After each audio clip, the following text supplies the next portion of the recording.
Hi, my name's Chaz Caskus. This is Paul Furio. And today we on Cascade Improv are going to be interviewing and talking with Tony Beeman. Tony is a director, an actor, a writer, a poet, a teacher, and just a longtime friend of mine.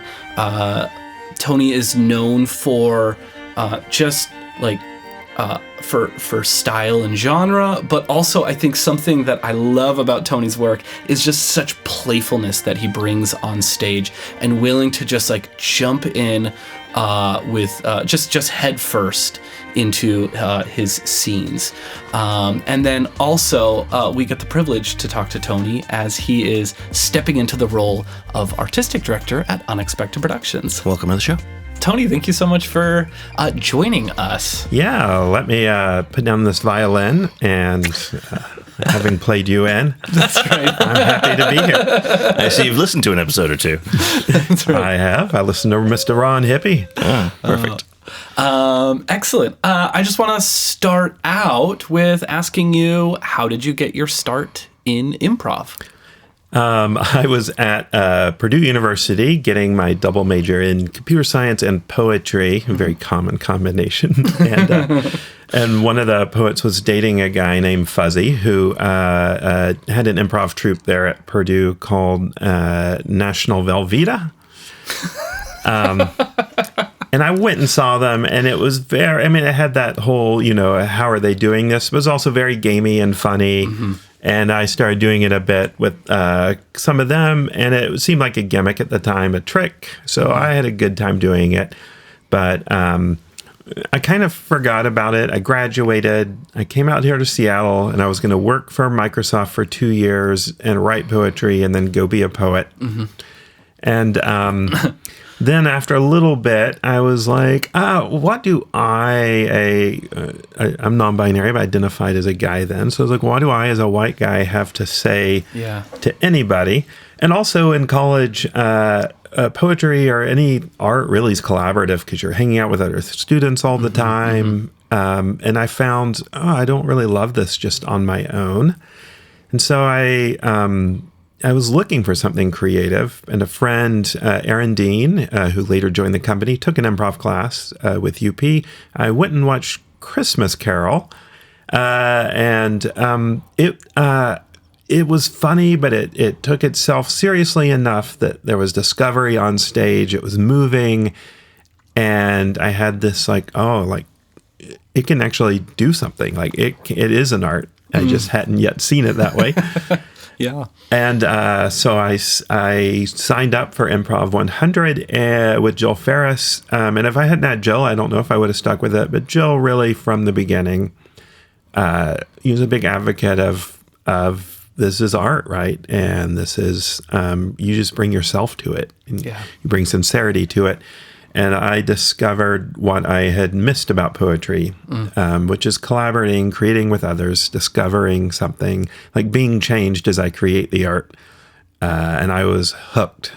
I was probably one of the most obsessive students, drove everybody crazy. I still do sometimes. So I went through all our classes. I did a couple of shows, different places, had my own student group, Bagel Prov. It was called what? Bagel Prov. Bagel Prov. I'm sure everything we did was just amazing. Laurel Ryan was in it. Moog. Wow. Yep. That was our generation. And then I auditioned once, did not get in. Auditioned again and was brought into the company. And again, I don't know how many hours a week I spent on stage. It helped that I was in a failing marriage, but I had a lot of time to improvise. One time I was with Chaz, and he goes, look, I got the most perfect text in the world. And it was, I think, a friend of yours who'd said, hey, dude, I'm getting divorced. Anyway, are you still teaching improv classes?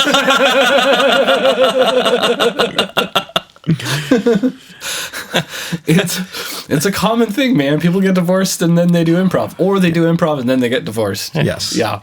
All three of us. Yeah, all three of us. Yeah. Oh.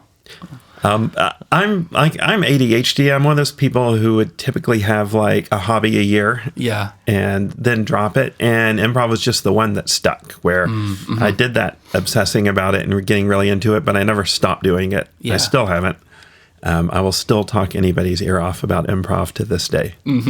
What do you think the thing was that made it stick? Was it just the engagement? Was it Jill specifically? Was it audience feedback? I mean, in the end, it's all of it. But the biggest is, I think improv attracts generous people. It's funny because, there'll be divisions or arguments among improvisers. And it's always a little ridiculous because they're always, in the end, pretty nice people if they've stuck with it. And so we end up arguing about these small things. But in the end, it's just a generous group of people. There's actually more introverts than extroverts. So it's often people who are willing to listen.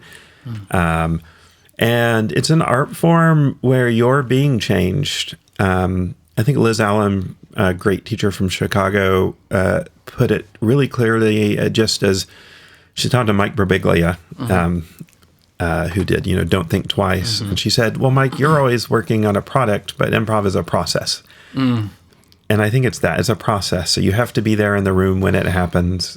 And it's not about some future thing. It's about what we're doing right now. That I just love. I love living in that space. Yeah. You said you were a poet. I'd love to hear just kind of more about that. I have known you for 16 plus years now. And so I feel like I've heard so often just about this history and like this past of being a poet, and you've brought it into different shows. And you've brought it into, whether it's short form, just in the moment, hey, I've got this love, or whether you're building a show around that. I'd just love to know, what does poetry mean to you? What does it look like for you? What are some of the what attracts you to poetry? What kind of poetry are you attracted to? Yeah, I'd say two things. Chaz because we're on a podcast, you can't see Chaz. Chaz you're very physical, and I think it's you're good at it, you've worked on it, but it's also clear to me that's kind of a language that's natural to you. In the same way, word choice and the way things flow together is just something that my brain already wants to do. But then when I went to Purdue, studied with Marianne Baruch and Tom Andrews, who are these great Midwestern poets. Poetry is about images to me, really. It's not communicate. I think Richard Hugo, Seattle poet, said, if you want to communicate, use the telephone. You're not trying to communicate, you're just embodying it in images. It's you have a map of the universe in your head. I have a map of the universe in my head. They're not the same. Words are a very poor way to translate between those maps, but you can find these images or these moments in time that are the same for you and me. The idea of a tree being deeply rooted is just a concept you can kind of feel in your bones. So great poetry, I think, is using these images and these sensory things we're evoking. I think as Carlos Williams says, no ideas but in things. It's the same thing, in improv.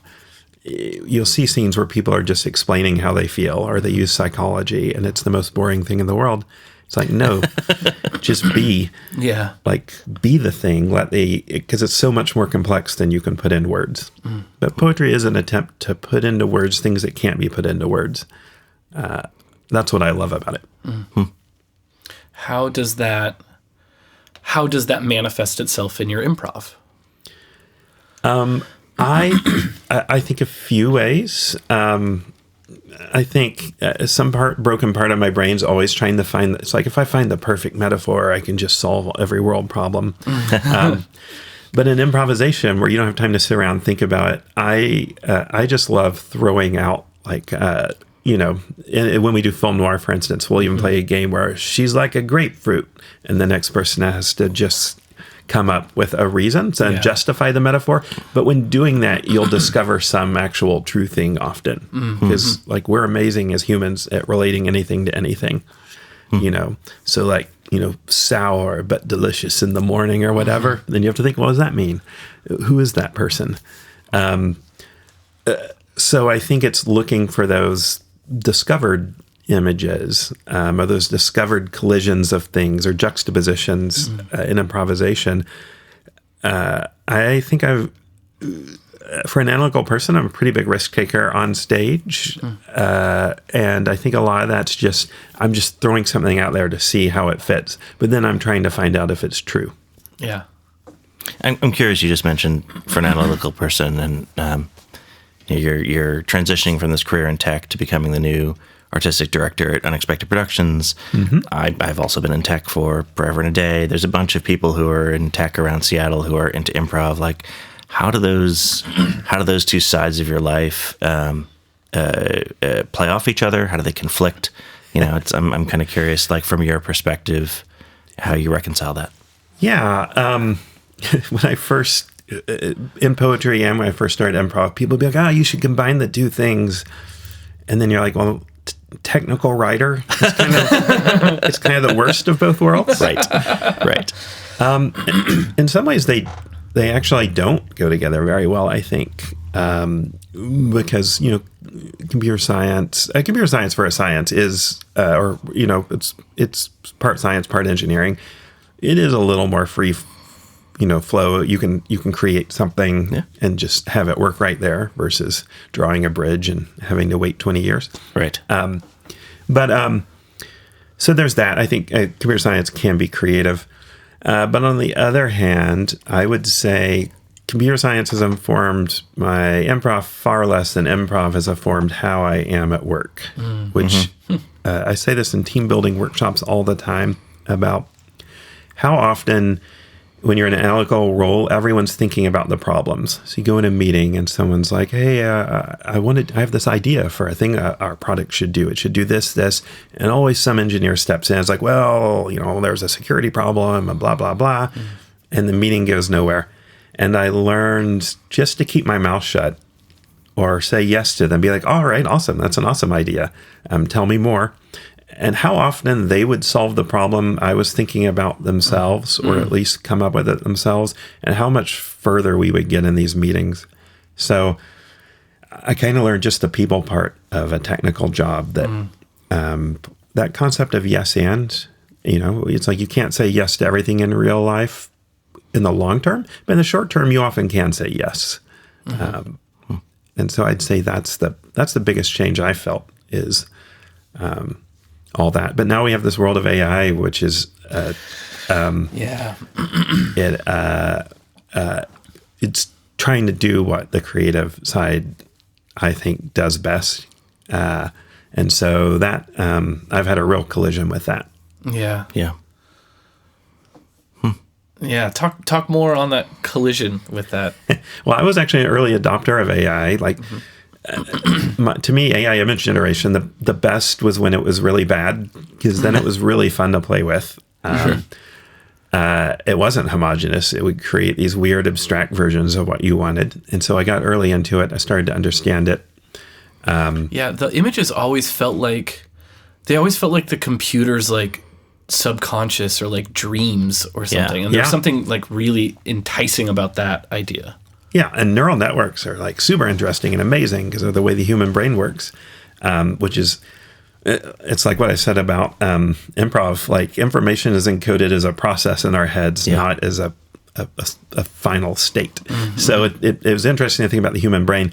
But as AI got, quote, better and better, you just started to feel how homogenous it became and how samey everything is. And at the same time, our tech started to use improv sometime, or not improv, AI image generation in the projections they would put up. And I would feel angry when it would happen. And I realized it's because improv is about how unique each audience member is and how unique each performer is and what happens when those people come together in the moment. And AI almost denies all that individuality and tries to sum up, like, what would the totally generic average human say here? Yeah. I would love to know, what did Seattle look like in sort of its in the world of improv when you first got on in? Yeah, it was. I came in 1998 to Seattle. Sure. Okay. Not to the improv world yet, and so I got to experience Seattle right at the end of kind of grunge and like riot girl culture and this kind of cool stuff. Right as literally the day I arrived, well, actually no, I guess this is when I moved to Fremont. Pretty soon, I met my neighbor. And I just got out of my Subaru Outback, which she hadn't seen. And I was like, hey, how do you like Fremont? She's like, I used to like it, but now it's all these Microsoft tech people in their Subaru Outbacks coming in here and ruining it. And so I'll say maybe I was part of the problem, but here's the biggest thing I noticed when I moved here. South Lake Union hadn't been developed. So there was all this cool warehouse space and fringe theater. You just go see the weirdest. Like I went and saw a fringe theater show called Hecatites. That was how all the men in the world had been turned into dildos. It was this giant feminist play about alien invasion. Yeah. And it was just people screaming and like waving dildos around. And it was like terrible and amazing at the same time. Sure. Yeah. So it was a time still of experimentation in theater. And it probably wasn't till I think 2003 or 4 that I started taking improv classes and getting into it. At that time, Jet City was called Wing It at the time, but it was Wing It and UP were kind of the two big players. There was still a Cold War going on between them. But among the students, everyone was generous. And even like Mike Christensen is one of the founders of Wing It, who, I've had to just read the tea leaves. I get the feeling he was treated pretty poorly by UP back in the day. And that was part of starting Wing It. But he'd started to turn into Grandpa Mike and he'd let go. And so it started to get friendlier. It was a lot of people like me coming from tech. I have some theater background, but more pit orchestras and stage tech. I didn't bring much acting to it. So there's a lot of people like me, but there were still enough actors in the company. And the size of UP at that time, I think, was only maybe 25 or 30 people at most. Wow. And now we're 50 on the wall. 50 on the wall. And I think like 70 something on the performer list. Yeah. I was looking, which is a lot. It makes it a very different company. Some really good things and some negative things, I think, that come out of that. I moved here in 99, so I guess like a year and a half after you. Yeah. And I remember that whole section of South Lake Union, just those low buildings and a sketchy alley, and then, an art gallery, and then another like dingy thing, and then it's improvised Star Trek. Great. Yes. And it was really cool, but very strange. That was my wife's show. Janine Clark, who directed Star Trek. Is that Seattle Experimental Theater? Yeah. Yep. Yeah, I did. This was long before I was divorced at the time. I knew Janine a little bit. I remember her playing like the most attractive Thomas Jefferson I ever saw in Wing It's Declaration, I think. But she was doing Star Trek, and I went and saw it, and I was like, it's fun. And then, but I was already in UP, so I kind of auditioned more smugly than I should have. And I put I only want to play Dr. McCoy. It's either that or nothing. And they're like, who's this guy? But because that's UP probably wouldn't do an improvised Star Trek show like that, which is not an elitist thing so much as just I see UP as differentiated in what we would do. Yeah. But it was fun to go over and do that type of improv where it was more of a parody, some satire, and Janine and parody is maybe wrong. Part homage, part parody, part satire. Speaking of homage, one of the favorite shows at UP that you direct is Poe. I don't direct Poe. People forget that Jay Hitt directs Poe. I play Poe. I just doomed myself. But you do play Poe. Tell me about that show. Tell me about the poetry at the end was your idea. Yeah, this is a great story for how improv over a long period of time and how a group of people can change. back, this has been like 2011-ish or something. UP had a space called UP North. I think Jay had started to want to experiment with newer improvisers, stuff that didn't necessarily fit on our main stage. And so we made a deal with Edmonds Community College to use their space. And he put together the idea of an Edgar Allan Poe based show. At the time, it was just, I think, a narrative collage and an improvised poem and a cold movie, because he loved those Vincent Price movies. Okay. And it had a moderator who would just get the stories. And then there wasn't a lot for the moderator to do. And so one day I got bored while I was doing it. I just wrote a poem about how every audience member was going to die who'd given a suggestion based on their suggestion. And I read it at the end, and I was kind of mean to them. I was like, I don't know. And they loved it. And so the next week I got like a fake mustache. And I didn't know there was a reviewer in the audience. I didn't dye my hair, so I got a blonde mustache. And I did it again, but with the mustache. And I pretended a little bit to be Edgar Allan Poe. And there was a review it's the best review I've ever gotten. It started, the 70s called Mr. Beeman, and they'd like their porn stash back.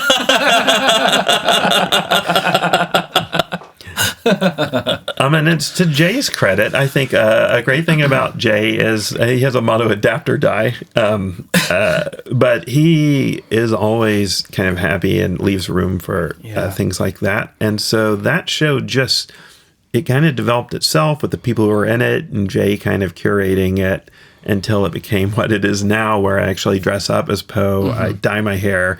I shave down to a terrible mustache every year. Which I'm sure Janine loves. Yes. Yes. She's a very patient wife.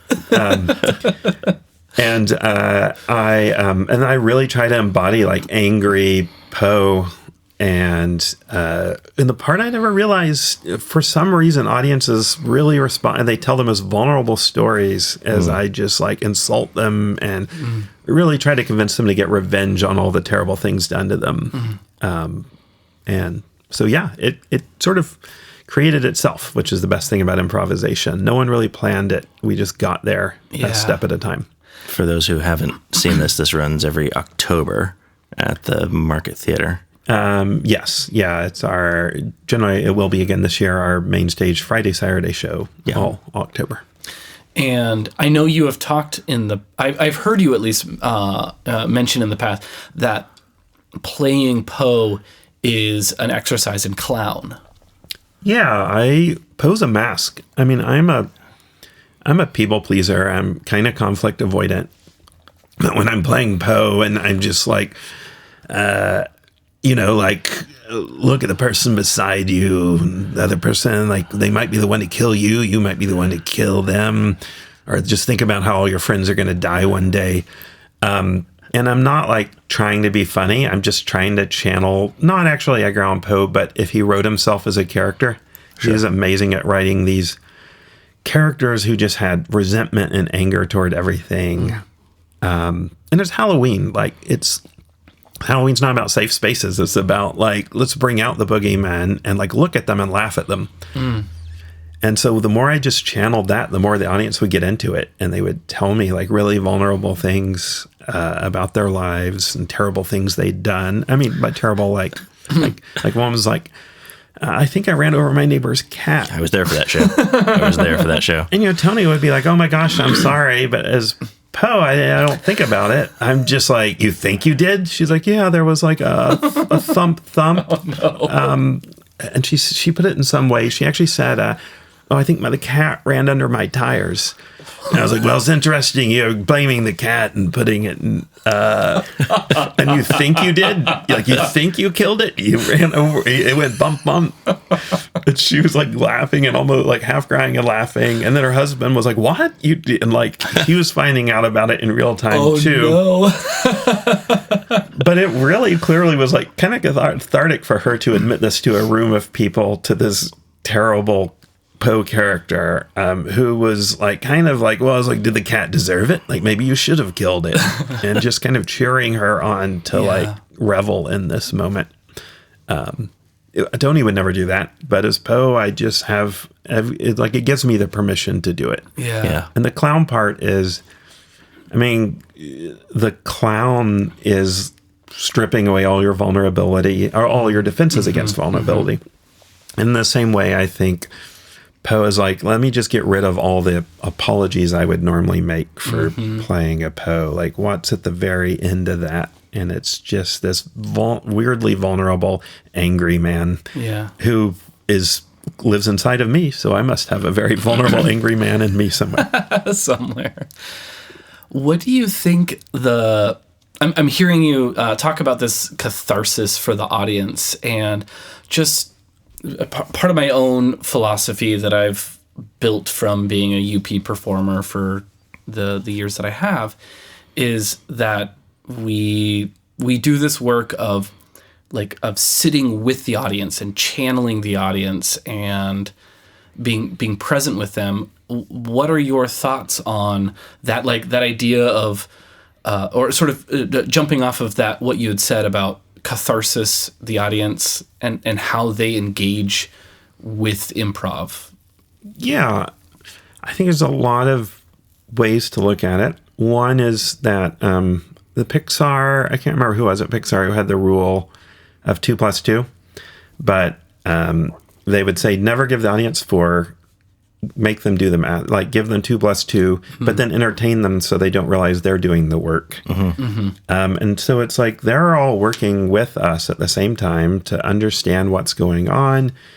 And underneath that is some truth. And it doesn't have to be fancy truth. I remember the first moment of real discovery was this scene early on. I was like a farmer in a barn and a pig had gotten up in the rafters. And I got really mad as this farmer because I'm like, pigs just inherently are supposed to be like down low animals, not up high animals. And people laughed because like, I don't know why that's true, but it is true. Like pigs feel like they belong on the ground. And later I was like, oh, that's why when pigs fly is a saying. But I'd never thought about the root of this feeling that pigs are low animals. So it's a stupid truth. But it's still like, you could feel like this, everyone have that, whatever that brain chemical reward is you get when you you make a connection you had not before. So there's that aspect. And then there's the aspect of the audience is if you're doing it right, if you're not bringing in ideas off stage, if you're really finding the idea, then the audience really is discovering it at the same time or maybe even before you do. And that's the magic. To me, that's why it doesn't work on tape when you film it. It's like we're all there in the moment finding it together. Yeah. Man, it's such a wealth of questions. You said that it doesn't work filming, and yet I feel like as we are moving through just the maturity of improv, I think COVID did a lot for us having to figure out like what does improv look like in a more filmed medium where we aren't just using improv as a vehicle to get to a story, but instead we're really showcasing improv as something spontaneous. Where are you on that? What are your thoughts there?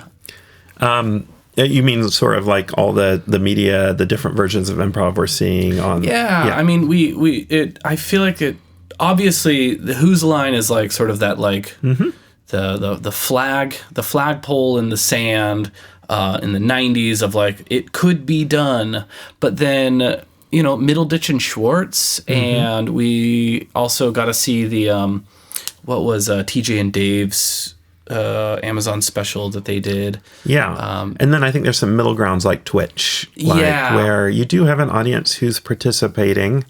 I did a Shadowrun Twitch show that was, was role playing, so it was improvised. And there's like some of that is there, right? Yeah.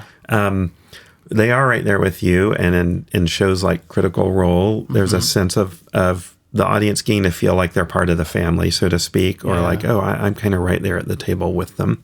I mean, Whose Line Is It Anyway was a finished product, but they would film like 2.5 hours and just take the strong moments and put, half an hour together out of that. So you can get a final product out of it that's enjoyable and good, and it's still meaningful that we all know they're creating it in the moment. One of the things I try to teach my students in 500 is the difference between the presentational part of improv, which is like watching a juggler, where you're like, oh my gosh, like, look at this amazing performer. I hope they don't fall off the unicycle or drop the chainsaws or whatever it is. And the representational side, which is like, oh, this character, I'm really worried, like, I identify with this character. I want them to fall in love, and I want them to be loved back. And improv's both those things at the same time, I think. But whose line is it? Feels a lot more like the presentational side is carrying a lot of the weight, right? Like, it's so funny that they're so clever in doing that. The representational side is harder, I think, because sometimes when I watch people try to attempt that part of it, I'm just like, I might as well just watch a scripted thing where they've put more time. Now, the first big show I ever directed was actually a devised show, Scarecrow for Hire, which is Wizard of Oz as a film noir movie. And we... That sounds amazing. We improvised. Like, I wrote the outline of it. Like, okay, a scarecrow in the city of Oz is like a detective who's not allowed to carry a gun, and the Cowardly Lion's like a criminal informant. So, like, I wrote this like outline, but then the actors just improvised all the lines. I would record it. I took this from Randy Dixon's process for a show called The Complex by Kevin Brady. But so we pared it down and pared it down and pared it down into a tight script. And that was another way to take some of those really great...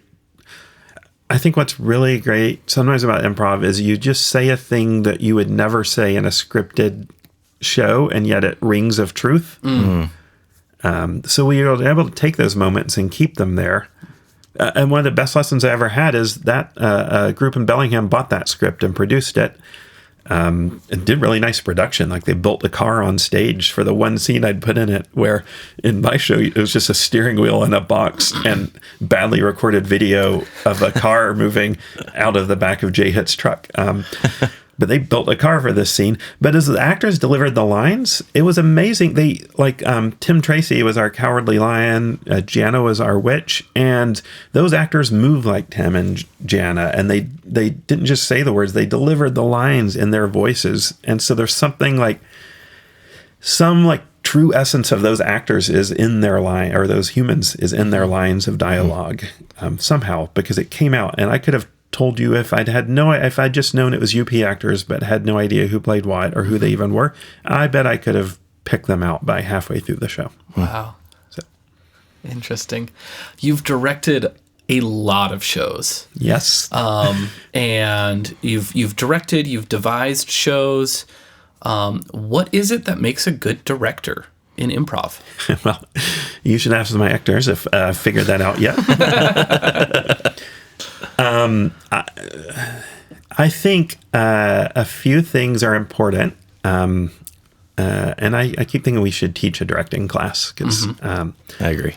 But I think one of them, it's easier to think, what are all the mistakes I see every new director makes? Every new director, one is this: you come in with too much of a vision before your cast is in the room, because it's improv, it's collaborative. You're going to have a lot of work forcing an army of improvisers to hit your vision exactly. You're going to do a lot better if you kind of have a concept, but you get them in the room, see what they do, and then you shape it. Mistake 2 is always trying to do way too much. Every new director is always like, oh, we're going to have dance and choreography and props and stage and a giant water trough that's going to make it rain. Yep. I'm picking on a friend of ours that we both love. Yes, who was on the podcast too. Yes. God bless Audrey. Yes. I would have loved for that to happen, for what it's worth. I did not want to build it. I actually looked it up, and I was like, we could do that for maybe $20,000. Wow. So she was, man, I think she and I talked about that for like 3 hours at the theater, and she was like trying to justify how we could make it, and I was like, well, we could do it this way, but if we we did it that way, she's like, well, no, I don't really want that, but I want this feeling. And I was like, well, here are some of the problems. Here's the best part about it, and this is like what I truly love, because it was truly this beautiful vision, and it was all about you could look through a window and see some rain behind it. But that's, I think that's a true poet, is like that image being that important that she would do that much work to make it happen. Yeah. But yes, so many new directors bring in, 5 or 6 things. It's like, just do the one thing well. The final thing, this took me forever to learn. Here's what does a director need to know about film noir? It's like, well, I need to know in film noir that film was expensive, so they had to shoot everything as a one shot, and that's why the actors are standing facing out, and women didn't have. Well, actually, maybe a better example would be it was a time after World War II where like people were shaky about morality, and they felt like if you took one misstep, everything in your life would fall apart. Well, temptation is just to telecast that and send like 30-page emails to them. That is not helpful when you're performing. You don't want to be in your head. Yeah. So you have to figure out, okay, what does the performer actually need to know?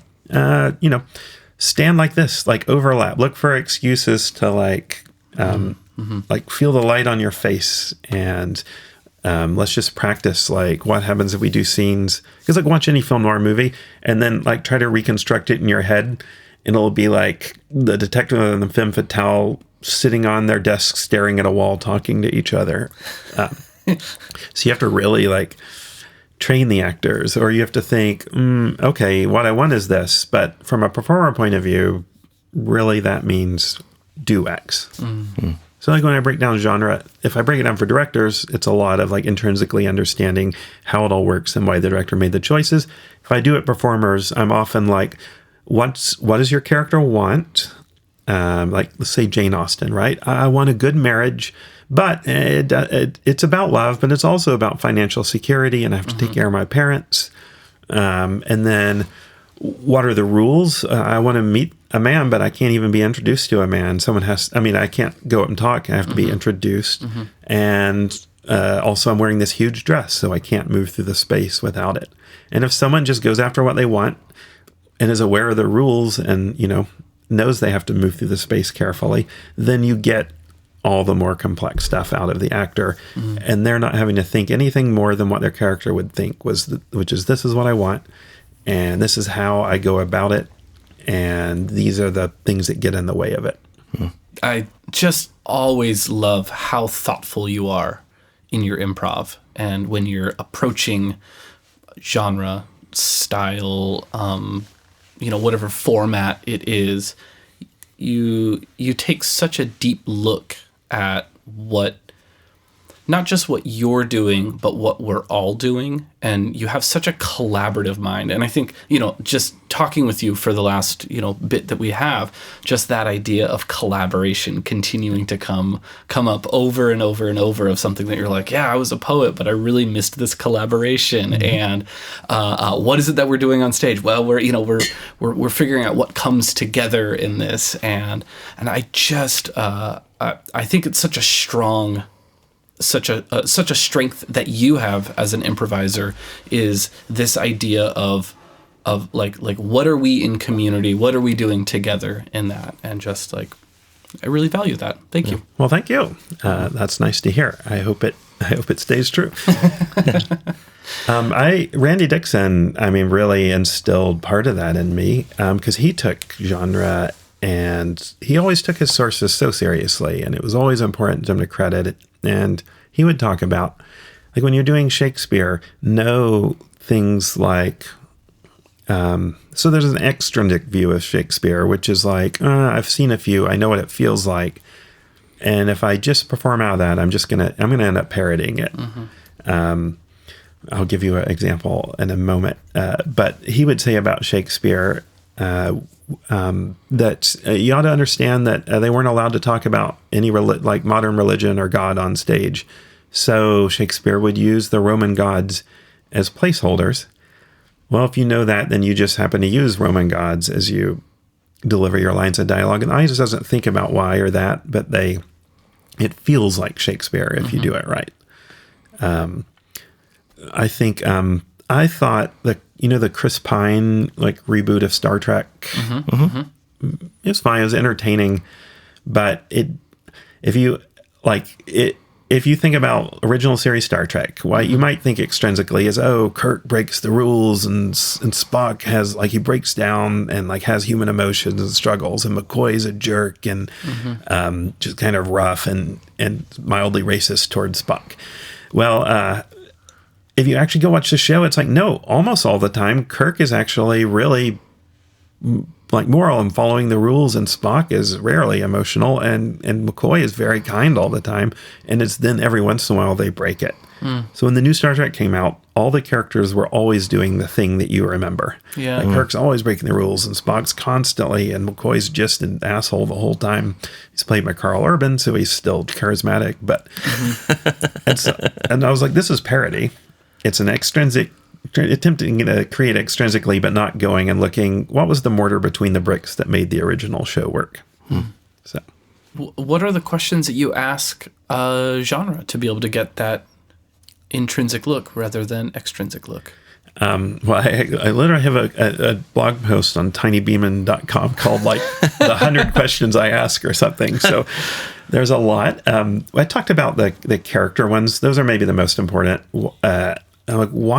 I asked, what are the character archetypes? Like in noir, it's like your detective. What does the detective want? Well, they want the world to be black and white, right? They know it's not, but they long for a world where good people are rewarded, bad people are punished, and it's simple. But also, they're tempted. They can't help. They love women, and they they know they're suckers. But so you kind of figure out, what does that archetype want? Or you look at the femme fatale and you think, here's this woman, she wants power, but she lives in a misogynistic world where she's not allowed to overtly display power. So her only tools is to get men to do the things for her. And so her tools are like her looks and seduction. But once you figure out, well, there's a real like sympathetic reason for her to be doing this, then you can play her. Versus, or you just think, oh, all the others are these character actors who came in to play the mob. So they're just there to, be a little weird and want to please the boss. They may have simple desires, but you still understand them. These are the archetypes. You understand when it was, like the time it was created in and why, like, I think what the audience feels when they watch it. And then, Janine, my wife, is a costumer, and that was her training. She'll say, like, there's the original reference, like what people actually wore, but then you have to ask, what does the audience actually think people? So, like, in Dickens' time, people didn't go around with, like, lamb chops and the way we think of them, but when a lot of the best Christmas carols that people know, like the C. Scott version, that was the look. And so you think, well, people associate with it this look.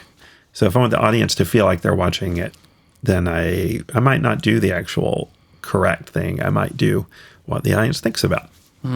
Those are the big ones. Then you have to think, how do people talk? How do they move? And also knowing every performer is different. Steve Kieran, out of Improv in LA, is very physical improviser. So he discovers his characters. He's like, what am I wearing? How does it feel when I smoke a cigarette in a film noir movie? There's no filter, so I get ash on my tongue and I have to pick it out. And everything comes out of that. I'm verbal, so I often think about the language. So every performer may ask some different questions that lead them into it. Yeah. Yeah, so just kind of going back and summarizing, it sounds like it's what do characters want, and really this sort of like personal objective drive. Yeah. It's looking at the time period and like why were these stories being told at this point in time? Looking at how the audience like what are the things that the audience would reflect on. Yes. In this, and then And then I think the last thing that I'm hearing from you is just this digging into the details. Yeah. And that seems to be less important, but it's still character centric, right? It's not always the details of, well, I guess it could be the details of the world, but it seems like whatever it is it's enjoying those, like the specificity and the minutia. Yeah. And then a final thing, I don't think enough improvisers think about this. What literature is great at internal conflict, and like these questions I ask myself. Movies are great at external conflict. I do spaceships battling each other and government organizations fighting each other. Theater is good at interpersonal conflict. Now I can do all the other types of conflict. I can do internal conflict on stage, but I have to find a way to turn it into interpersonal conflict. One of the best examples of the world is the Disney animal. So you have this young girl who's trying to decide, should she obey her parents or not? You don't want her in a room talking to herself, so she's got a weird cat. And she takes one side and the cat takes the other. Like, oh, I want to go out and have adventures. No, your mom and dad are going to be angry. They'll kill you. Yeah. It can go either way, but they found a way to take internal conflict and turn it interpersonal. So if you're going to bring a genre that's not theater to the stage, you have to think, how can I turn this into something that's interesting to watch on stage?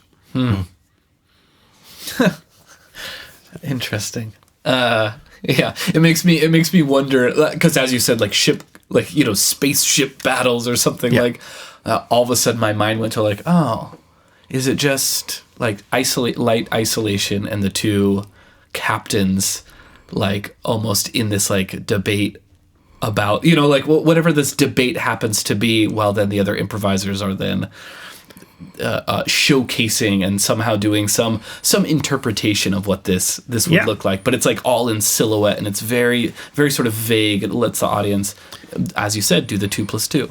Yeah. It's also always worth going back and looking at, before we had CGA, what did they do? Because things were more like theater. Yeah. So think about even higher budget movies like Star Trek Wrath of Khan. It's just a lot of people in a room looking outward, oh, they don't think in 3D. So they have turned it into this interpersonal, so people have solved these problems. But. Yeah. You mentioned earlier on wanting to do a class about directing. And by the time this episode airs, you will have been the artistic director of Unexpected Productions for about 4 weeks. I'm kind of curious, what other changes do you have in mind? What other improvements, little adjustments, as we just talked about a few days ago, do you foresee starting to put into motion at the Market Theater? Yeah, it's interesting. I mean, inheriting a theater that has been around for almost 45 years. I'm not going to come in and change everything. Usually a bad move. And I have a lot of ideas, but it's also, it's 2 jobs. It's artistic director and education director. Yeah. And, every once in a while I'd say something I might do, and I'd see Jill kind of because she knows, how busy I'm going to be, this and that. We're a 70-person theater. I think one of the best things I would like is just more transparency. Having been on the ensemble side for so long, I just recognize, and kind of in between as a volunteer artistic associate, where I kind of got to represent the ensemble. I wasn't in the office all the time. I would see both sides, where you forget when you're on staff what everyone else just doesn't know. And there's a lot of places where people get hurt, or they think they're being overlooked or deprioritized, but it's actually just a matter of we're not being transparent about how choices are being made. I think people think, oh, there are all these opportunities out there that I'm not being picked for. And it's oh no, actually, all these festivals, these people are sending themselves to it. UP doesn't have a lot of money to do this and that. So, but we can be transparent about it. And I think people get frustrated sometimes about, why am I not this show or this show? And why are, I think a lot of people probably would say, I'm worried Tony's going to direct the theater the way he directed his own shows, where he picked his own friends to be in it. Because I would hear that. I was like, it was never that. Yeah. It was always, I was so busy. I would want to run auditions, but I'm like, I don't have time to do a whole audition thing. So it was more expediency. But there's a lot of ways I think we could, like, we're going to do a pitch meeting next Monday where every director just steps up and says, here's my show, here's what we're doing. If you're interested, just let me know, right? I may not cast you, but at least everyone will have a chance to kind of know what all the shows are and put in for it. So year one is me meeting with everybody, doing a lot of listening, and trying to just kind of understand where people are coming from. And simultaneously, it's bringing us back to our roots. I mean, listening to Ron talk about theater, if anyone's listened to that, he's right. It used to be actors, and everyone came with all this theatrical knowledge. And we still have people like you, Chaz, who came to it from theater. You have a lot of tech knowledge. You understand like the lighting and what it can do. But most of our people don't have a lot of that. And so as I really tried to distill what differentiates UP from the other theaters, not in an elitist way, but in just like, I want Comedy Sports to put its focus on the audience the way they do. The audience has a great time. I think where our focus is it's sincere authenticity backed by theater is our roots, which is to say we don't do parody. We really try to sincerely approach whatever we're doing. Even when we play characters, we don't caricature them. We really try to earnestly play them to the top of our intelligence. Authenticity is, I'm not going to name the show, but even though I did, I hope the performers would hear the hidden compliment behind this. I saw a show this summer. I was getting mad. Everyone was playing like characters with accents and these weird caricatures. And I was like, all these human beings I love, and they're really interesting people, and they're playing these boring, flat 2D caricatures when they themselves are so much more interesting. So the authenticity is like, we really do try to bring our lives and our understanding to the characters, and then backed by theater, which is just to say theater has existed for centuries and has solved so many problems, and anyone should walk into it. Like if you're a local Seattleite, go to Duo sometime and ask yourself, how do I know this is improv versus theater? It's like, oh, the improviser is standing 4 feet apart, where they can't kiss or punch each other without a warning.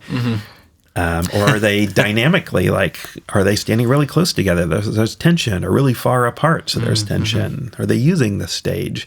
Lines of dialogue. Are they these kind of long, controlling lines like we do when we're trying to define narrative?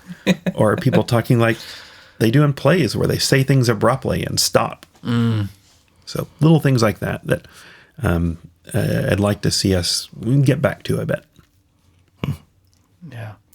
You are, amongst being a wonderful improviser, also just a wealth of knowledge about the history of improv just at large. Knowing that you have such a robust understanding of improv, I would love your thoughts as to where do you fit as director, as a performer, as now artistic director. Where do you fit in the world of improv? That's a good question. I'll often, when I hear other people describe me, I'll be like, I don't know. I don't believe in collaboration at all. No. Well, like often I'm called the genre guy, and I'm like, I like genre, but I actually like genre just because it's a mask. Every time you learn a new genre, you learn some new tools to use on stage. In the end of the day, though, I like exploring genre, not for genre's sake, but to be like, here's a different way to ask an interesting question. And so I think I'm a synthesizer, and maybe that comes out of studying so long under Randy, who really synthesized Del and Keith. I hate conflict because I am that collaborator. And I often just see, like if this person and this person could be merged together, and like really do the thing the other one does and learn from each other. Or if these two schools of thought about improv could really get together. And what they'd find is, they've all solved the same problems in sometimes the same way, sometimes different, and they could all learn from it. I think I'm a cheerleader for theater and improv. I've spent enough time in Europe and with European improvisers and international improvisers to really see what it can be when you bring theater into it.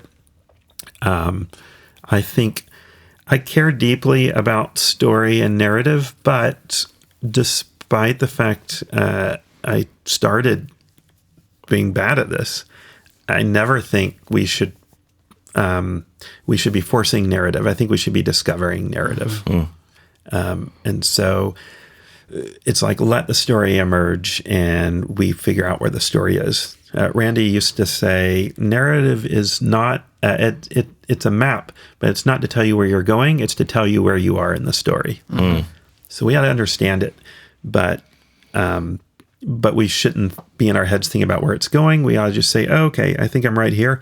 Great. Turn off the brain and just trust that by knowing where I am in the story, I'll by instinct kind of know where to go. Those are my wheelhouses. Yeah. Yeah. Who are your?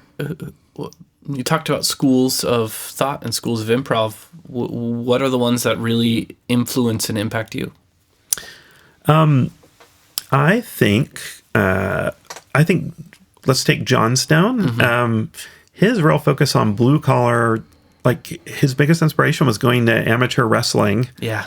And he correctly identified, he's like, theater keeps trying to attract like blue collar labor class people, and they fail. But these wrestlers, like, they all know it's fake, but they get so invested in the drama of the story of these wrestlers. And so he thought, it's where theater sports came from.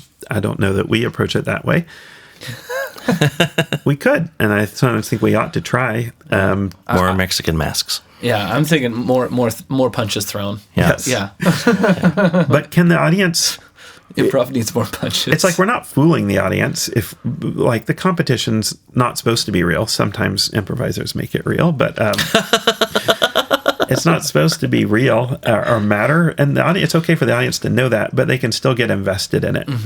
I once tried emceeing theater sports like that, where I got them fired up for their own team and made them pick, and it was a lot of fun. I don't know that it may have gotten in the way of some of the storytelling, but so that part of Keith and everyone hates that last chapter of Improv about masks because it comes off as pseudo religious, but I don't think he's saying that at all. I think he's talking about a way to get out of your head and really embody somebody outside of yourself who's still part of you. I love that part of Johnstone. I think Dell is a genius, but he gets too much credit for, I think, people like Ted Flicker and Elaine May. Yeah. And through them, really, Neva Boyd and Viola Spolin, who kind of got it started. And here's the huge part that's relevant today. Neva Boyd and Viola Spolin started in the group house, which was for immigrant children who spoke all different languages. And they created games for people who don't speak the same language to get along. And Chaz, I don't know how you felt when we came back from COVID, but we came back from this divisive time that we're still in.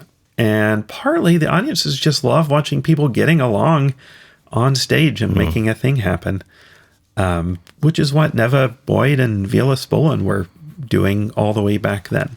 So, but yes, and is a good slogan. But along that line, that school, I think the kitchen rules that the Compass players came up with in St. Louis, I think, which was, I like the way they put it better, which is never deny reality. There's more than this, but the two that are yes and, never deny reality, and when in doubt, make the active choice. Yeah. I think the third one for the kitchen place rules is a character should be a thin veil. Yeah. Which I think is that authenticity. Like you should be behind that character. In some way. Yeah. Never deny reality. I love that. And then the second one is when in doubt, make the active choice. What does that mean to you? Partly it's just don't waffle. Yeah. Right. Here's a great thing we learned from film noir. Like, again, all these genres solve the same problems we have to solve. It's for those who don't thought too much about waffling. Waffling is sometimes an actor is either afraid to make a choice or they think it's dramatically interesting and be like, I don't know, maybe I should go out with him, maybe not, maybe I will, maybe I won't. And it's after a while like make an effing choice. So make an active choice. Either one is fine. So Patty Stiles has a great example. I see her book sitting right there, Improvise Freely. Yes. Which is Marry Me. Mm-hmm. A great answer is, yes, of course, I've been waiting. But an equally great answer is, no, never in a million years. I can't imagine being married to you. Because those are both yes-anding, not the character, but the offer. I'm making the offer you made important to me. Yeah. The only way to block that is to be like, maybe, let me think about it. Yeah. I was thinking about when we started doing passion noir, crime noir, which is not the detective stories. It's about the people on the run. I started to think, these are people who are having trouble making a choice. How do they solve it? And it's we play it. I love you. I hate you, which is the femme fatale's often like, I love you. Like, let's run away together. But no, we never can. So if you play the extremes, which is two active choices, it becomes suddenly dramatically interesting. Yeah. So, that's the main thing I take from it. One of the things that I come back to in my teaching is just breaking those active choices down to either join your scene partner, join what they're doing, or juxtapose what they're doing. And I think both of those sort of fields of how we yes and acknowledge and move on is I think they're both fine. And I think in our early improv we do such a good job of joining, and suddenly we then get comfortable enough to say, I can now juxtapose, I can sort of hold my own on stage. And I think I think we lose a lot of that willingness to join because we think conflict and juxtapose is more interesting. And while I think it gets us to interest quicker, I don't always think our audience is into that as much, like you were saying. I think our audience gets enough conflict just by going on social media these days. Yeah. I would add to that, let's see, you said join, juxtapose. I think the third is be changed by. Just let what you do change me. And that's what people are, like in the real world, everyone's afraid to do that right now. Right? Alan Aldous said, you're not really listening unless you're willing to be changed. We live in this world where, like, my cousin from Tennessee is like mad. It has some conservative statement. I'm like, I can't let anyone think he's changing me because then I'm agreeing with a racist, fascist. It's like, no, I can let him change me. Like he's saying in this moment is like, I don't know, like, your big city scares me, right? I can let that part change me. So on stage as characters, my note for people who are constantly in conflict is lose the argument right away and find out how that changes you. It leads to an interesting scene almost every time. Yeah. I think that's much more interesting to watch than continuous conflict or just agreement, like just pat agreement. Yeah. Yeah, well, and it's John Stone's improvisers treat stage like they treat life.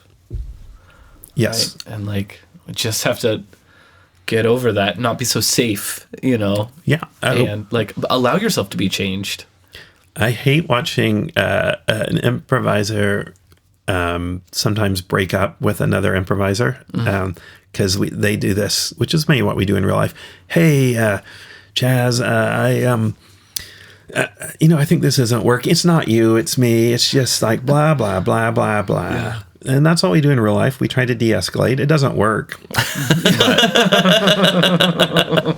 the audience isn't listening to you. The minute I'm like, we're done, I'm breaking up with you, I ought to stop because the audience is already looking at you, seeing how you're going to react. Yeah. And we don't do that in real life because it feels abrupt and mean. I'll often make my really nice students some 500 play a moment like, oh, your friend comes over and she's going through a breakup. How do you do it in real life? And I'm like, what are you really thinking, right? Like, God, you're such a whiner. Like, who cares, right? Yeah. So say the thing you don't say in real life on stage, and it's interesting. Yeah. Chris Last, he did an exercise with his class where it was, he said, what are your assumptions about community theater? Right? Mm-hmm. I mean, I've seen lovely and done lovely community theater, and there's wonderful performers, but there is, when there's this like idea of like, oh, it's just community theater, right? Of this like low budget sort of like bad acting and such. And so he'd just say, what are your assumptions of what that looks like? And he goes, now I want you to just improvise like that. We're just going to do a community theater as like a style of improv. And it would just like, people would come alive. Right? Because they were doing the things that they were afraid to do in real life that they would bring on stage, of trying to close off and trying to mask and trying to protect each other and trying to protect themselves. But instead, all of a sudden, now they were given permission to just be big and bombastic, and deliver, just like absurd lines that, just like had so much impact and gravitas. Even if it didn't mean anything, they would deliver it like that. And I think about that approach of how he encouraged and tapped into improvisers that way. Yeah. Since I made fun of Audrey, I'm gonna give her a really great compliment, for me at least, which is with poetry, she really is invested that poetry belongs to everybody. Mm-hmm. And I was thinking, like, I love going and watching bad productions of Brigadoon, because it's already a bad musical, I think. And it has a song at the end where there's always, in a high school, like a good lead actress who's been vocally trained, and then a bunch of like guys whose voices are cracking. But then I started to think, or island theater, where you have like one great retired actor and then whoever else they could find. Yeah. And then I started to think, I'm genuinely getting joy out of this, and instead of being smug about it, what if I just enjoy that they're taking great joy in doing this thing that should belong to everybody, and reframing it like that. It's like, it's just, I'm just putting this weird elitist spectrum on it that's actually taking joy away from me. Yeah.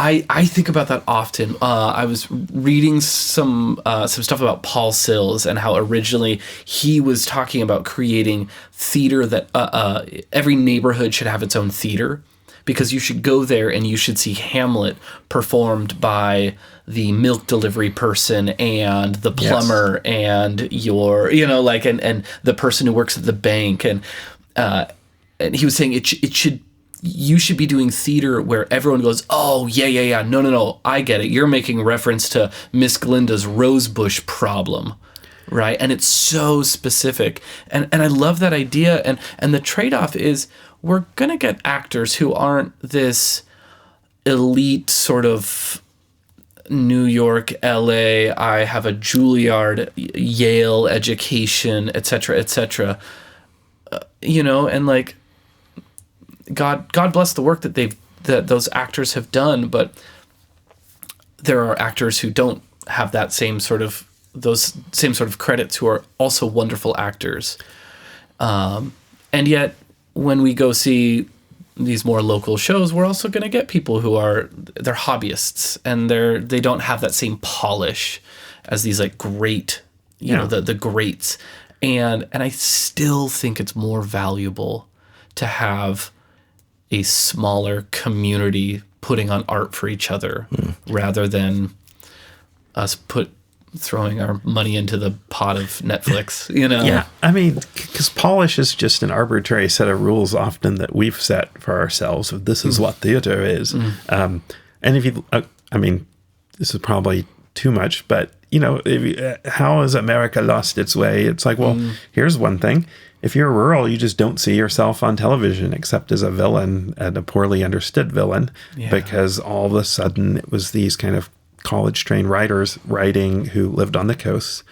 And so once you stop seeing yourself in the media, you lose this connection, and bad things happen when a country's divided as much as it is Yeah. versus, that's me up there on stage. Yeah.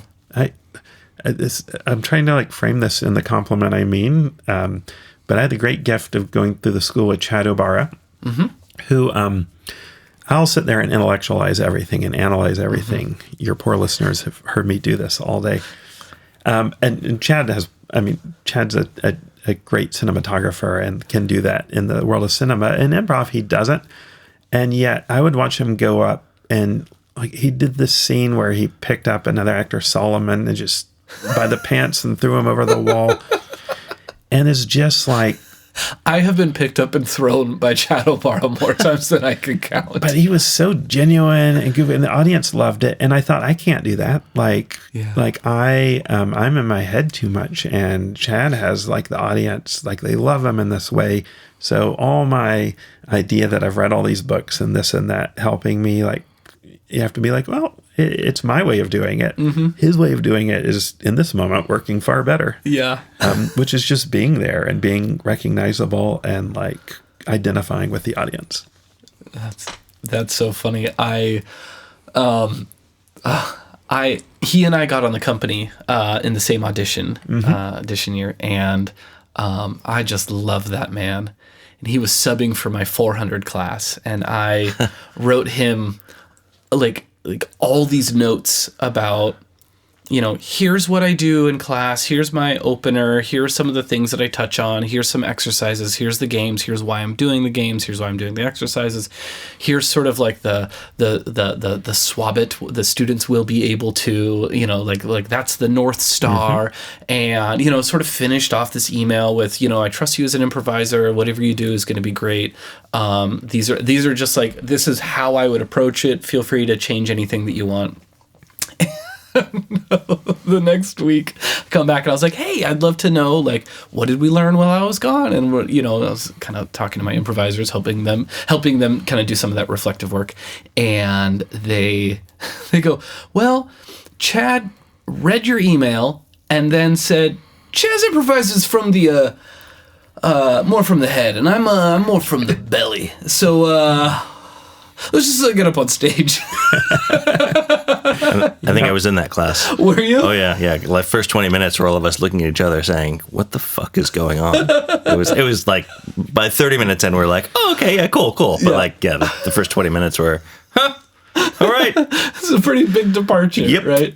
And I love it. I mean, it's earlier, like you were saying, Tony, of two approaches that are solving the same thing, right? We're just coming at the same issue from two different angles. Mm-hmm. And also, it's I bet you there's students who connect with you better. I bet there's students who connect with him better. Yeah. I loved it here. There have been performers where I'm like, I don't know about this person. And then I'll hear a student just go on and on about how much they learned from this person. And I'll be like, oh, there's this whole angle I hadn't thought about that they're bringing to it. Yeah. So, yeah. As we're sort of finding ourselves at the end of this, I would love to just, it's sort of my final question that I have, but how exciting for you, since you are stepping into this artistic director role. And before I get to this, just a very formal congratulations. Thank you. For getting the role of artistic director, a company that you and I have been a part of for a long time. And for me, you will be the third artistic director that I have had at this company. And I just want to say I'm so excited to see the direction that UP takes under your guidance and your leadership. I love your artistic vision that I've known you to have so far, and just your integrity as an artist. And I am just I'm so excited to just be fully back you in what it is to just shepherd UP through its next chapter. Well, thank you. That means a lot. I will need the company's backing because we're all just volunteer. Well, now I'm not. Yeah. You're all just volunteers. Oh, you're not either. You get paid. I do get paid a little bit. Most people are just volunteers. Yeah. Paul's volunteered a lot of time. Yes, a lot of time. And so if I don't have the company's backing, I'm not getting anything done. So Well, thank you. Yeah. Here, I thought this was going to be a good throwdown, but not so much. Not so much, no. I would love to know, in the next 5-10 years, how would you like to see improv in Seattle grow and change? Not just Seattle, like also the greater Pacific Northwest, but Seattle because we're here. If I start with Seattle, we have some real equity issues. I mean, we're kind of like the Democratic Party. Like, our audience is full of Black women supporting us, and right now we in the company, I think, have no Black women on stage. I don't know of any Indigenous improvisers. So there's just some real, like, some of those are hard to crack for systemic reasons. Some of those are just we need to put more attention and effort into it.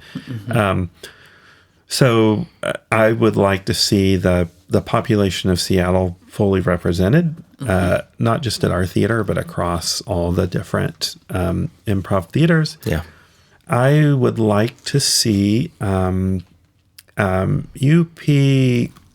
creating like more leaders. If you go, like, we often send people who, I might think of as new because they've only done it 5 years, and then we go to a theater that's only been there 5 years itself. I'm like, oh, this person's a veteran there. Yeah. We have so many experts, or people who are like experts in specific areas, things like that. I want to like train that up and see that really being taken advantage of.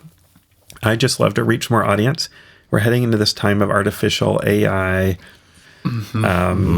where, like, I think people are going to need individual human connection more than ever. And Seattle's theater scene is in real trouble. So it's like, well, can we take on some of that role and like help keep theater alive in Seattle? I'd love to see theater itself, like scripted theater, build itself back up, because I don't think it's met where people are for quite some time. I think it's met where artists want to be. I don't know what it looks like, but so I want to see the whole landscape. In terms of broader improv, I just want everyone to have more awareness of everything that's out there. Like, if I could, I'm trying to apply to more fringe festivals, just so it's a great way to see a whole lot of different theater in different places. I wish everyone could go to, some of the places in Europe or places like Colombia where they just do improv very differently, but the same principles are there, but it plays out in a different way, just so everyone has a greater vocabulary and a greater appreciation. I find when I go somewhere else and they're amazing, I'm not threatened by it. I appreciate what we have and I appreciate what they have, and I see the value of both.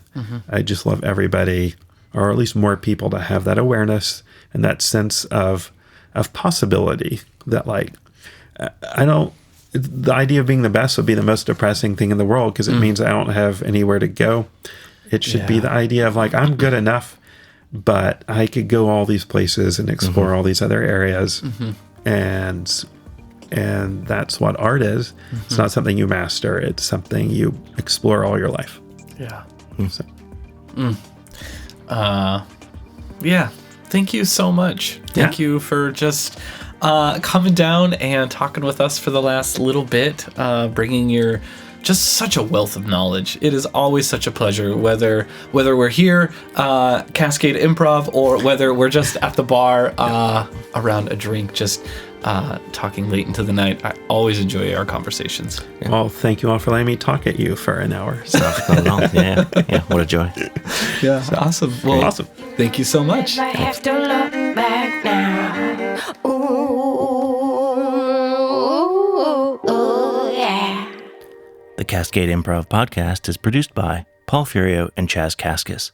Musical backing is provided by Anomi Bell, whose music can be found online at anomibell.bandcamp.com.